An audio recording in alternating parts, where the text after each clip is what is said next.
Oke, beberapa hal yang terlihat sepele, tetapi itu bisa merubah kebiasaan, bisa merubah pola hidupmu, bisa merubah gaya hidupmu ke depan.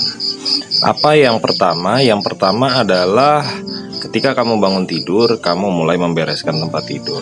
Sangat sepele sekali ya, tetapi ketika kamu bisa membereskan tempat tidurmu, berarti kamu secara psikologis, secara mental adalah bisa untuk beraktivitas, siap untuk melakukan segala sesuatunya. Oke, yang kedua adalah bereskan tempat kerjamu dimanapun ya.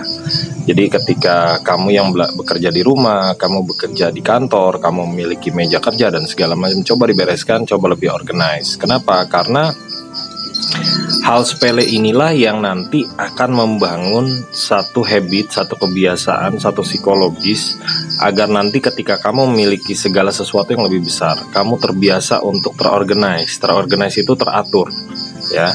Nah, yang ketiga, biasakan mencatat atau membuat agenda harian. Nah, agenda harian ini adalah apa yang harus kamu lakukan hari itu, apa yang kamu harus selesaikan hari itu.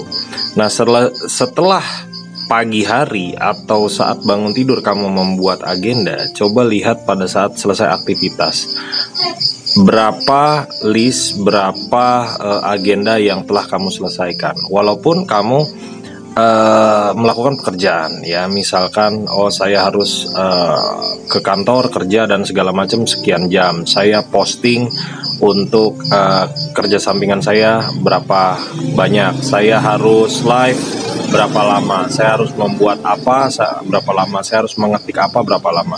Ketika kamu membiasakan seperti ini, 3 hal ini saja kamu lakukan sepele ya, tetapi akan merubah hidupmu bagai bumi dan langit. Tentunya ini adalah kebiasaan-kebiasaan yang bisa diterapkan bagi kamu yang sudah memiliki anak dan membiasakan hal tersebut. Karena kenapa? Mentalitasnya itu dibangun sejak usia dini. Oke, coba lakukan dan saya ingin tahu hasilnya di kolom komen.